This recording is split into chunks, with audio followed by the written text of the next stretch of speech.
Alhamdulillahilladzi bi ni'matihi tatimmus shalihat wa asyhadu an la ilaha illallah wahdahu la syarikalah wa asyhadu anna Muhammadan abduhu wa rasuluhu alladzi la nabiyya ba'da amma ba'd. Faqala Allahu azza wa jalla fi kitabil karim, a'udzu billahi minasy syaithanir rajim. Lan yanallahu luhumuha wala dima'uha walakin yanaluhu taqwa minkum. Wa qala Nabi sallallahu alaihi wasallam an yukaffira sanatal lati qablahu wa sanatal lati ba'dahu al-hadid.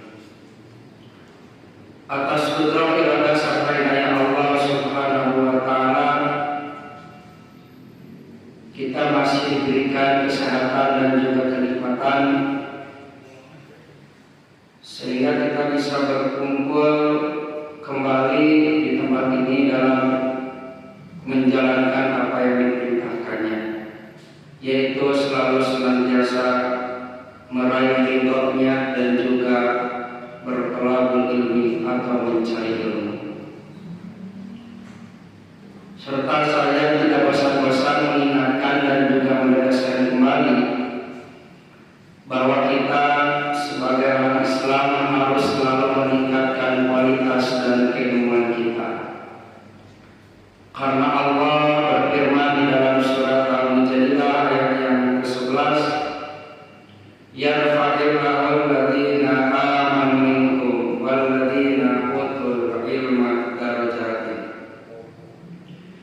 Niscaya Allah akan mengangkat derajat orang yang beriman dan berilmu beberapa derajat.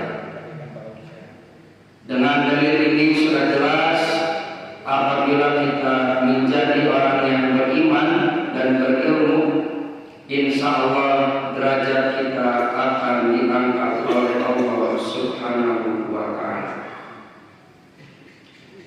Hadirin ikhwatul iman yang dimuliakan oleh Allah Subhanahu wa ta'ala, alhamdulillah sekarang kita menginjak tanggal 1 Dzulhijjah tahun 1446 Hijriah, yang mana di bulan Dzulhijjah ada hari raya yang selalu kita rayakan, yaitu pada tanggal 10 Dzulhijjah atau dinamakan sebagai Hari Idul Adha atau Hari Lahar. Maka terkait dengan Idul Adha, maka tidak akan terlepas dari yang namanya dengan ibadah kurban. Maka kata Ibnu Qayyim bahwa sembelihan dalam Islam yang bertujuan untuk mendekatkan diri dan sebagai bentuk ibadah kepada Allah itu ada 3 macam, kata Ibnu Qayyim. Yang pertama al-hadiyu, yaitu sembelihan bagi orang yang melaksanakan ibadah haji. Yang kedua al-udhiyah atau udhiyah, kurban seperti kita sekarang. Dan yang ketiga aqiqah, di mana sembelihan tersebut berkaitan dengan lahirnya seseorang. Maka apabila seorang orang tua melahirkan, seorang ibu melahirkan anak berjenis kelamin laki-laki, maka harus menyembelih laki-laki 2 ekor domba. Apabila bayinya berjenis kelamin perempuan, maka harus menyembelih 1 domba. Maka itu dinamakan aqiqah.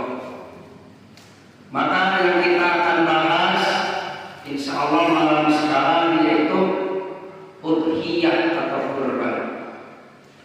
Maka udhiyah pada asalnya bermakna waktu duha, yaitu waktu matahari naik antara jam 7 pagi sampai jam 11 siang. Kemudian dijadikan sebagai nama bagi sembelihan kurban yang pelaksanaannya dianjurkan pada waktu duha pada hari ke-10, 11, 12 dan 13 Dzulhijjah. Kemudian kata kurban adalah masdar fa'lan seperti lapar kurban yang artinya permusuhan dan khusran yaitu kerugian.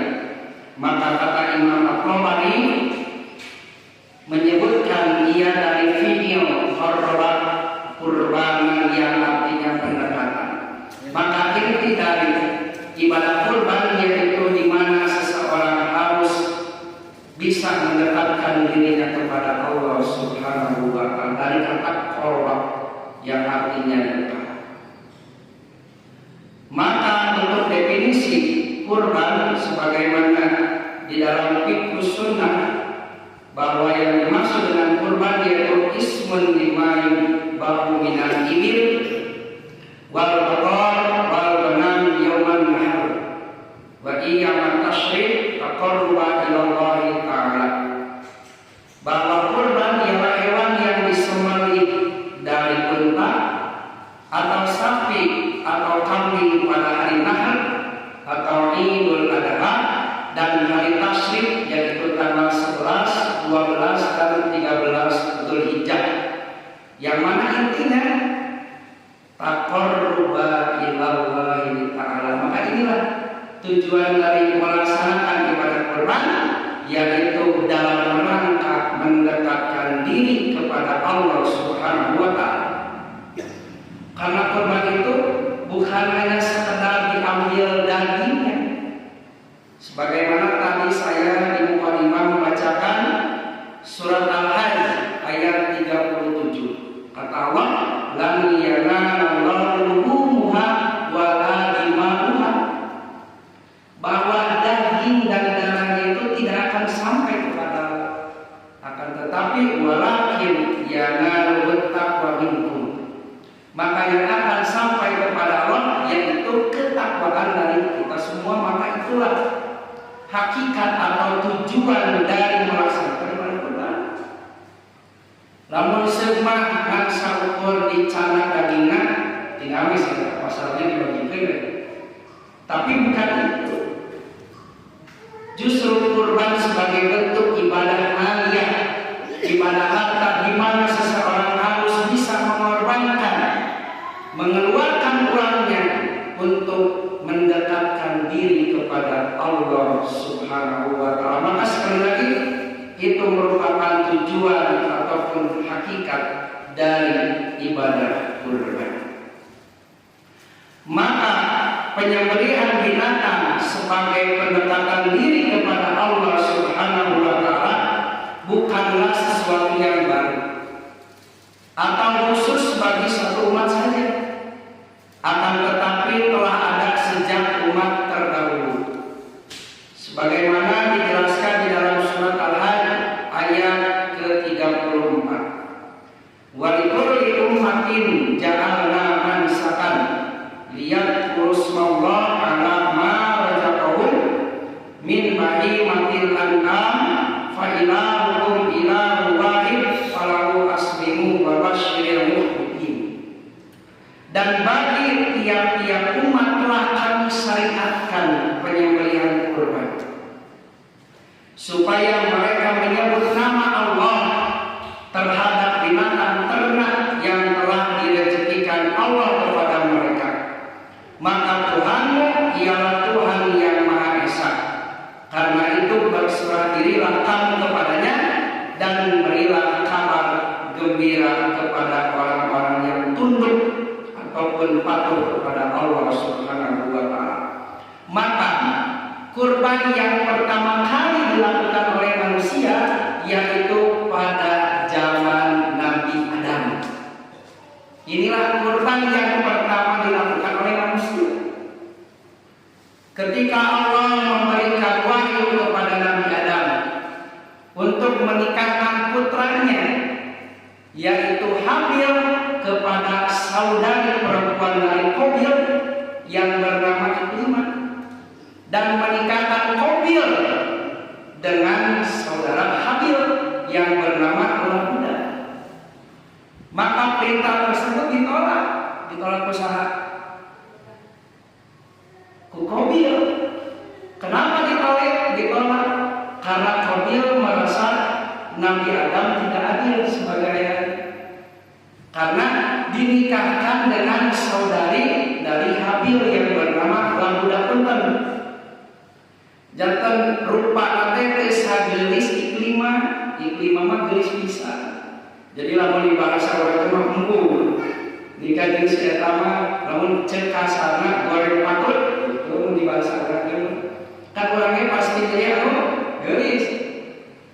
Jadi dia misalkan aman dipasangkan dua wanita geus di mana kan pasti beda anu geus. Taya anu dialami ku Qabil ketika disuruh oleh ayahnya untuk menikahi saudari kembar dari Habil yaitu Labuda, maka ditolak oleh Qabil. Jadi Iklimah maklas mancigah labia sintia bela saat kita semua. Jadi sakit ditolak tawaran ataupun perintah dari Nabi Adam karena Qabil ingin menikahi saudari kembarnya yaitu Iklimah. Tapi kan tidak boleh menikahi saudari kembarnya, harus disilang. Karena Qabil sareng saudari kembar dari Habil yaitu Labuda. Nah Habil harus menikahi dengan saudari kembar dari Qabil yang bernama Iklimah. Maka ketika ditolak perintah dari Nabi Adam, maka Nabi Adam memerintahkan kepada putranya untuk berkurban.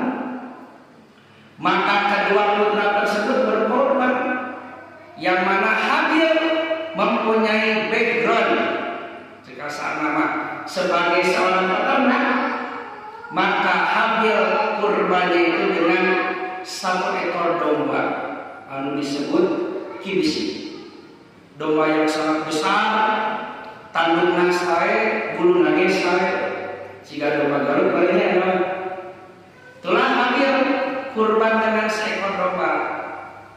Nah, Qabil dikarenakan backgroundnya seorang petani, maka kurbannya dengan hasil bumi yang sekuraman sayur-sayuran adanya pelakan kurban, tapi dengan kualitas yang tidak baik. Lamun Habil maka di kualitasnya baik, lamun Qabil dengan kualitas yang tidak baik. Maka ciri diterimanya kurban antara Habil ataupun Qabil yaitu adanya api yang menyambar dari langit. Dan ternyata yang disambar oleh api dari langit yaitu domba yang dikurbankan oleh Habil. Maka itu bukti kurban yang diterima antara Habil dan Qabil yaitu Habil, karena cirinya pada waktu itu apabila ada api yang menyambar dari langit, maka ciri itu kurbannya diterima dan ditakdirkan yang disambar itu domba yang dikurbankan oleh Habil, maka Habilah yang diterima kurbannya.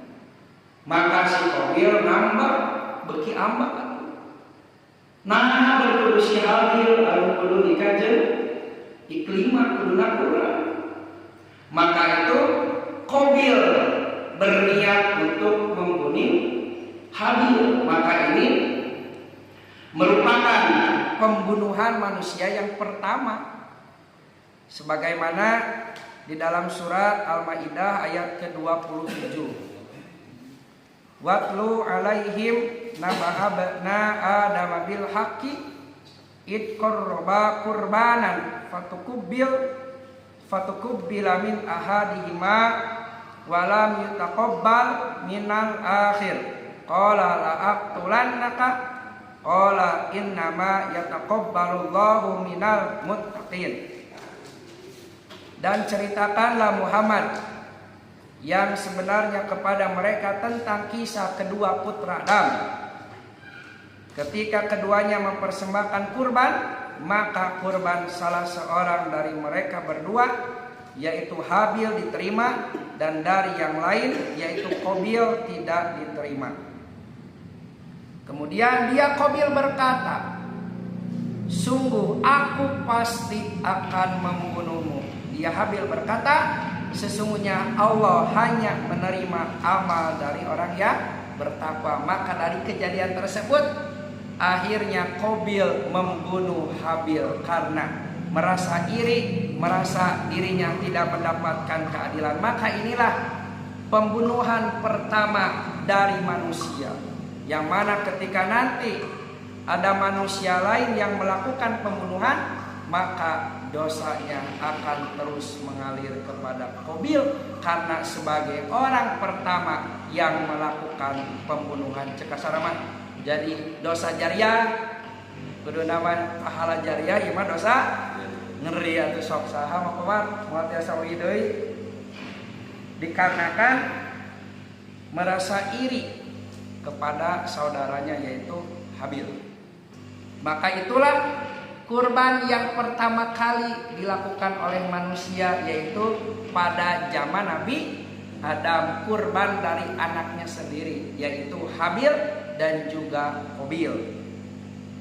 Nah, meskipun Nabi Nuh, Nabi Idris dan juga Nabi yang lain sama berkurban, tapi kita membahas di zaman Nabi Adam. Kemudian yang selanjutnya kurban Nabi Ibrahim. Imam panjang lalakona Nabi Ibrahim. Nah, yang mana Nabi Ibrahim mendapatkan ujian yang sangat luar biasa dari Allah Subhanahu wa taala. Maka Nabi Ibrahim sebagai kekasih Allah karena mendapatkan ujian yang sangat berat, ujian anu cekasar mah urang mah can mampu bisa kalau tidak didasari dengan keimanan yang sangat luar biasa, dengan ketakwaan yang sangat luar biasa, mual bisa. Maka dari itu, yang pertama ketika Nabi Ibrahim disuruh oleh Allah menyimpan istrinya, yaitu bernama Siti Hajar, dan juga anaknya yang masih bayi yaitu Nabi Ismail, ditempatkeun nage sanes di lapang cepetir atau enak tiasa ngiuhan dinu tangkal kormanya mah, dinu tangkal sukun bisa ngiuhan kene. Siti Hajar jeung Nabi Ismail mah ditempatkeun nage di tempat anu gersang, di tempat yang sangat tandus, tidak ada tempat untuk berteduh.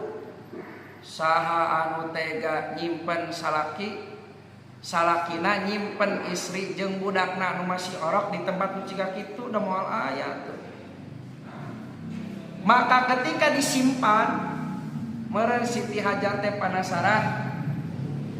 Lamun dibahasa urangkeun mah Bapak, nah teu tega nyimpen abi ieu jeung urang kalih anu masih kene alit di tempat nu teu aya saha, Bapak tega. Nabi Ibrahim tengah jawab, naon alasan Bapak bet nyimpen abi di dieu, sok jawab. Tengah jawab.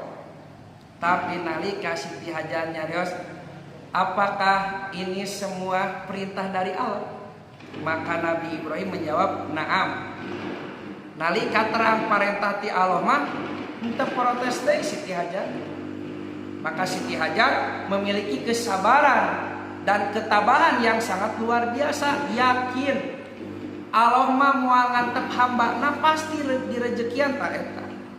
Yang tertanam di dalam hati Siti Hajar anu nguatkeuna bahwa Allah mah moal ngantep pasti bakal mele rezeki. Maka setelah itu Nabi Ibrahim angkat. Maka Nabi Ismail menangis kehausan. Maka Siti Hajar kan bolak-balik dari Bukit Sofa ke Bukit Marwah anu ayeuna janten sa'i. Akhirna cai bijil digedengeun Nabi Ismail anu terkenal dengan cai Zam-zam. Coba, wah ieu jariah anu luar biasa. Berapa miliaran manusia yang merasakan air Zam-zam moal seek-seek. Coba anu kantos di dieu, oh kamiana nya tos ka ditu cai jam-jam asli di urang mah biasa sok cai jam-jam naon. Ya aya nu asli aya nu jam-jaman gitu. Nah beda ka rasanya kayaknya nanya. Asli cai jam-jam mah beda. Nah ieu jariah dari keluarga Nabi Ibrahim terkhusus ketika itu yaitu Siti Hajar dan Nabi Ismail. Maka ketika Nabi Ismail sudah tumbuh dewasa sekitar umur 13 tahun, coba bayangkannya, tetepang kanu jadi sepuh-sepuh, tetepang kanu jadi murang kali salami 13 tahun. Coba kumaha rasa sonona rinduna moal bisa dibayangkan. Pasti rindu pisan, sono pisan, tapi nalika tepang saur Allah falamma balago ma'ahu sa'ya qala ya bunayya inni ara fil manam anni adbahuka fangdur mada taro. Coba nalika Nabi Ismail sudah tumbuh dewasa tadi 13 tahun, kemudian bertemu dengan Nabi Ibrahim, tapi nalika papenak dipiwarang dipencit. Coba sanggup teu urang? Tetepang jeung urang kali urang salami 10 tahun. Terus pas tepang ngantunkeun alah. Kumaha perasaan psikologis yang dialami oleh Nabi Ibrahim. Maka ketika Nabi Ibrahim mendapatkan mimpi itu terjadi pada tanggal 8 Zulhijjah. Maka tanggal 8 Zulhijjah dinamakan hari Tarwiyah. Dari kata rawa yarwi yang artinya merenung berpikir. Jadi pas tanggal 8 Zulhijjah Nabi Ibrahim merenung berpikir, apakah ini mimpi dari Allah atau dari setan. Jadi itu langsung dipencit. Berpikir dulu, merenung sejenak. Maka keesokan harinya pada tanggal 9 Zulhijjah baru Nabi Ibrahim mengetahui bahwa ini mimpi dari Allah, maka disebut hari Arafah. Dari kata Arafah, mengetahui bahwa mimpi tersebut bersumber dari Allah Subhanahu. Tadi eksekusi nama pada tanggal 10 Zulhijjah, maka dinamakan hari Nahar, hari menyembelih gitu. Nah, maka berdialog kan, dalam rangkaian tersebut berdialog gitu. Cik kumaha pendapat anjeun Ismail ya aya parentah ti Allah. Ngan lamun nimpa ka barudak ayeuna meureun.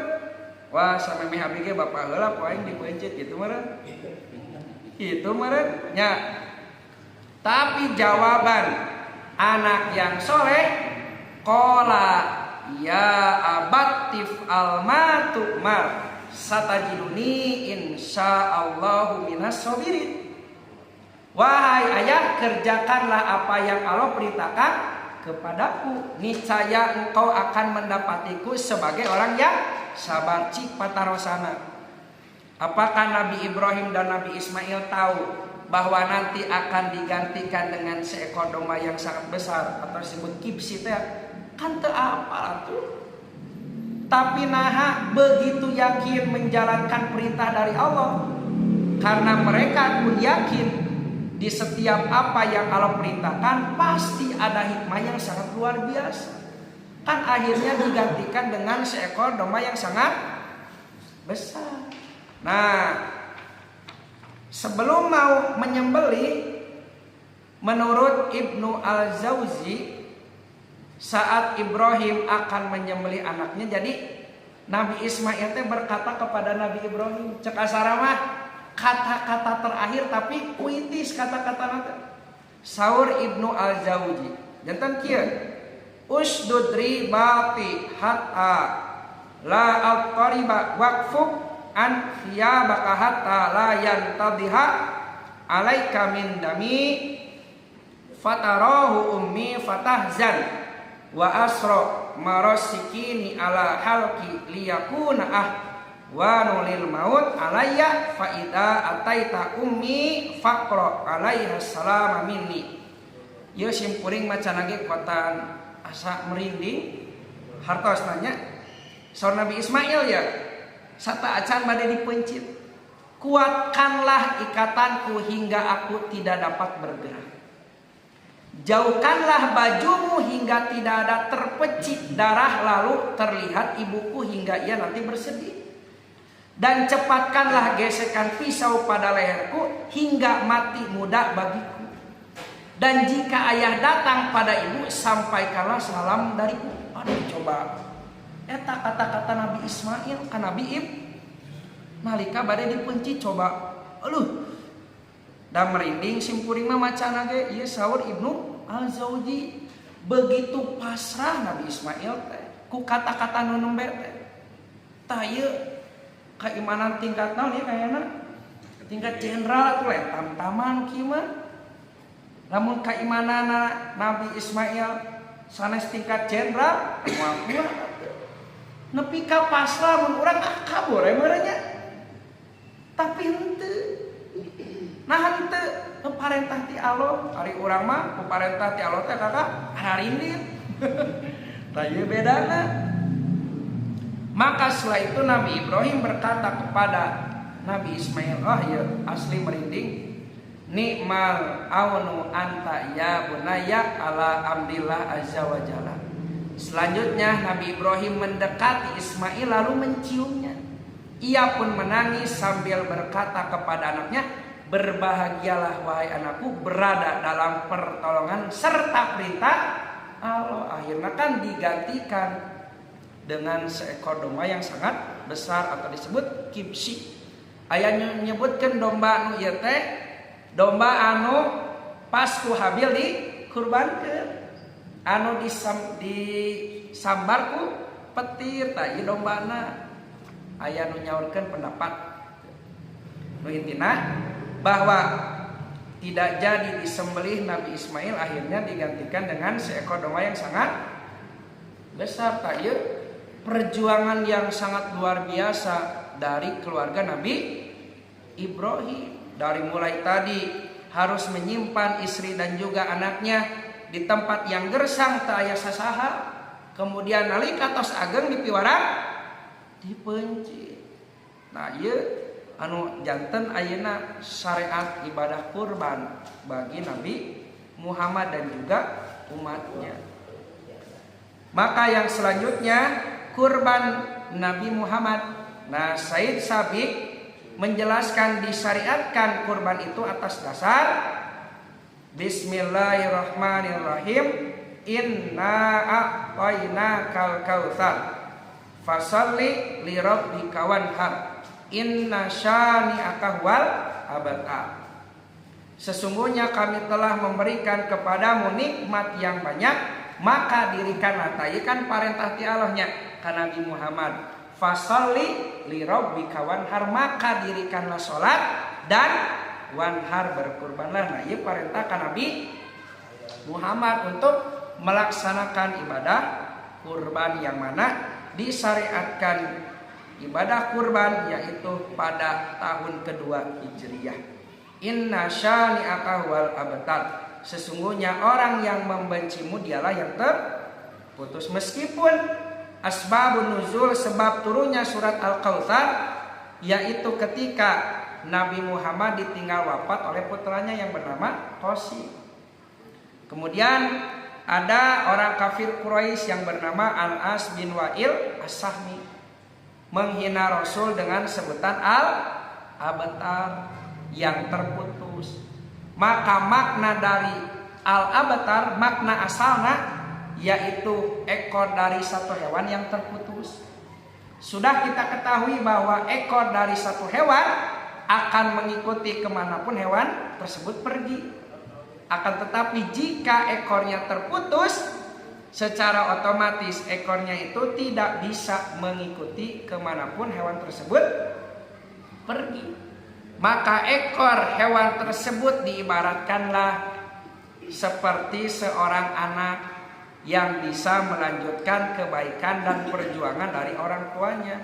Karena pada waktu itu anak laki-laki sebagai simbol kejayaan dan kemuliaan. Jadi ketika anak laki-laki tersebut wafat, secara otomatis tidak akan ada yang melanjutkan kebaikan dan perjuangan ataupun kemuliaan dari orang tuanya. Maka Al-As bin Wa'il As-Sahmi menghina Rasulullah dengan sebutan Al-Abtar yang terputus. Tah Rasul teh ngarasa sedih nalika aya nu ngahinakan urang ge pasti sami. Lamun urang ditinggalkeun ku jalma nu ku urang dipika cinta, ku bojo urang, sepuh urang, lanceuk urang, adik urang, dulur urang, kan pasti sedih. Yang mana seharusnya orang itu bertakziah, menghibur kudu nama. Ini justru malah menghina. Coba sanu teh sedih. Tah Rasul teh sedih sami. Secara psikologis nalika aya nu ngahina. Maka dari kejadian tersebut Rasul berkumpul bersama para sahabat. Maka Rasul tertidur sejenak. Rafa'a rafsahu mutabasiman. Maka ketika terbangun dari tidurnya, Rasul sambil tersenyum. Maka para sahabat penasaran apa yang menyebabkan Rasul tersenyum. Maka bertanyalah para sahabat kepada Rasul, ma'adhakaka ya Rasulullah, apa yang membuatmu tersenyum wahai Rasulullah? Maka Rasul menjawab, unzilat alayya anifan suratun faqara'a, telah turun kepadaku satu surat. Maka Rasul membaca Bismillahirrahmanirrahim, inna a'tainakal kautsar, kami telah memberikan kepadamu nikmat yang banyak. Maka salat Allah, fasalli li rabbika wanhar, maka dirikanlah salat karena Tuhanmu dan berkurbanlah. Inna syani'aka huwal abtar, sesungguhnya orang yang membencimu dialah yang terputus. Maka Rasul teh balik bertanya kepada para sahabat, atadaruna mal kautsar, apakah kalian tahu wahai para sahabat apa yang dimaksud Al-Kautsar itu? Maka para sahabat menjawab, Allahu wa rasuluhu a'lam, Allah dan Rasulnya lah yang lebih mengetahui. Jadi para sahabat pun tidak tahu apa yang dimaksud dengan Al-Kautsar, kenikmatan yang banyak itu apa, tidak tahu. Maka Rasul menjelaskan kepada para sahabat, fa innahu nahrun wa adanihi rabbi azza wa jalla alaihi khairun kathirun huwa haudun taridu alaihi ummati yaumal qiyamah. Bahwa yang dimaksud dengan Al-Kautsar yaitu sebuah sungai yang Allah janjikan kepadaku, yang mana di dalamnya terdapat kebaikan yang sangat luar biasa. Maka ia pun disebut sebagai Al-Haud, sebuah telaga yang mana umatku akan datang nanti pada hari kiamat ke telaga tersebut. Maka ciri-ciri dari telaga Al-Kautsar yaitu yang pertama, abyadu midan laban, bahwa warna airnya lebih putih daripada susu. Kemudian rasanya lebih manis daripada madu. Kemudian wanginya lebih wangi dari minyak kasturi. Panjang dan lebarnya sama seperti perjalanan selama 1 bulan. Aniyatuhu adadun nujum. Kemudian bejana atau gelasnya lebih banyak daripada bintang yang ada di langit. Dan yang terakhir, apabila kita minum 1 tegukan saja, maka tidak akan merasa haus selamanya. Coba cai nu ciga kieu aya moal di dunia, moal aya kannya. Maka Rasul merasa bahagia ketika diberikan sebuah hadiah dari Allah, yaitu telaga Al-Kautsar, yang mana sebelumnya Rasul hatinya sedang bersedih karena dihina oleh Al-As bin Wa'il As-Sahmitah ku Allah dipasihan hadiah sebagai penghibur hati supaya Rasul tidak bersedih lagi. Maka Allah tidak tanggung-tanggung memberi hadiahnya sebuah telaga Al-Kautsar, sesuatu yang abadi. Maka apabila kita ingin bisa merasakan air di telaga Al-Kautsar, maka syaratnya ketika ibadah harus sesuai dengan apa yang Rasul contohkan. Karena nanti di telaga Al-Kautsar akan ada orang-orang yang diusir. Maka Rasul protes kepada Allah, ya Allah, kenapa mereka diusir? Mereka itu min ummati, dari umatku. Maka Allah menjawab, mala ma'ahdakat ba'da. Engkau Muhammad tidak tahu bahwasanya mereka setelah engkau wafat melakukan ritual ibadah yang tidak engkau contohkan. Maka kata Rasul, suhqan, suhqan. Menjauhlah, menjauhlah, celakalah, celakalah. Maka kata Rasul pun, man amila amalan laisa amruna fahuwa radun. Barang siapa yang mengerjakan satu amal bukan atas perintah kami, maka amal itu radun, tertolak. Maka Imam Ibnu Katsir menegaskan, menambahkan bahwa di antara ciri ataupun syarat diterimanya amal seseorang, yang pertama harus ikhlas, yang kedua harus sesuai dengan apa yang Rasul contohkan. Maka sekali deui, lamun urang hoyong tiasa nyobian cai di talaga Al-Kautsar, maka syaratnya ketika ibadah harus sesuai dengan apa yang Rasul contohkan. Maka di ayat yang kedua, setelah Allah memberikan hadiah yang sangat luar biasa, yaitu telaga Al-Kautsar, Allah memerintahkan kepada Nabi Muhammad, fasalli li rabbika wanhar. Dua ibadah yang Allah perintahkan. Yang pertama sholat, bahwa sholat merupakan bentuk ibadah badaniyah, ibadah fisik, dan juga sebagai bentuk ketundukan seorang hamba kepada Allah Subhanahu wa ta'ala, dan juga sebagai amalan yang akan pertama kali dihisab nanti pada hari kiamat, yaitu sholat. Inna awwala ma yuhasabu bihil abadu yaumal qiyamah. Sesungguhnya amal yang akan pertama kali dihisab dari seorang hamba as-sholat, sholat. Maka kata Rasul, apabila sholatnya baik, sholatnya bagus, benar dalam artian memperhatikan waktunya, tidak dinanti-nanti, tidak lalai, maka amal yang lainnya pun akan beres.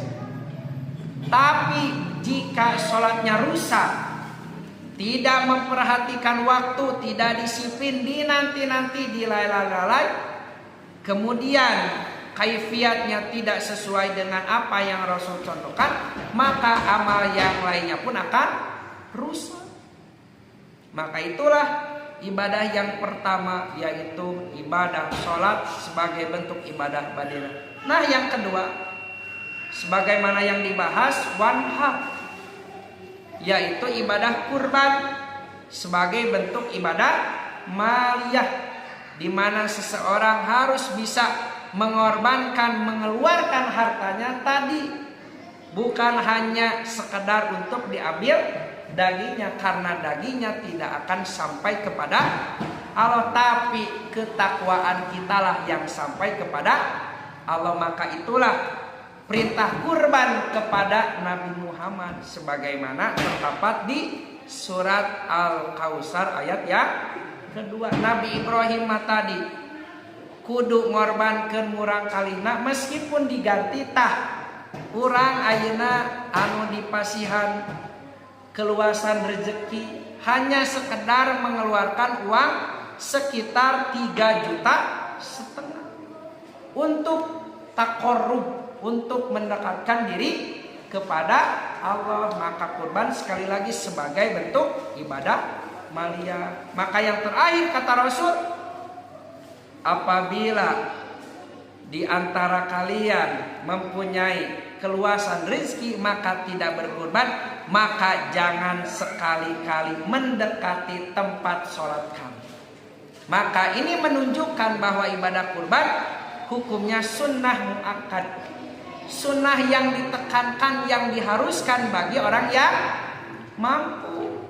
Ayeuna urang usahana majeng misalkan gaduh artosna seueur mampu tapi teu kurban, cek Rasul jangan sekali-kali mendekati tempat kami hartosna mah, bahwa hukum dari mengerjakan ibadah kurban yaitu sunnah muakkad. Maka sekali deui ayeuna urang nincak 1 Zulhijjah, kantun beberapa hari lagi nanti untuk melaksanakan ibadah kurban. Maka tong hilap engke di tanggal 8 aya parentah ngalaksanakeun ibadah saum anu disebut saum Arafah. Maka pahala bagi orang yang melaksanakan saum Arafah ayu kafiras sanatal lati qablahu wasanatil lati ba'dahu, yaitu dosa kecilnya akan dihapus setahun ke belakang dan 1 tahun yang akan datang. Maka itulah pahala dari melaksanakan ibadah saum Arafah. Mudah-mudahan kita masih diberikan umur dan kesempatan oleh Allah untuk bisa melaksanakan ibadah yaitu saum Arafah dan juga nanti sholat Id secara berjamaah. Hadirin ihwatu iman yang dimuliakan oleh Allah Subhanahu wa taala, cukup sekian yang bisa disampaikan. Mohon maaf apabila banyak kekurangan. Mohon maaf juga apabila ada kata yang kurang berkenan di hati, mohon dimaafkan. Mudah-mudahan kita selalu ada dalam qanun agama. Allahu ya'khudhu bi aidina ila ma fihi khairun lil Islam wal muslimin. Ana muslimun qabla kulli syai'in. Aqulu qouli hadza wa astaghfirullah li wa lakum. Wassalamualaikum warahmatullahi wabarakatuh.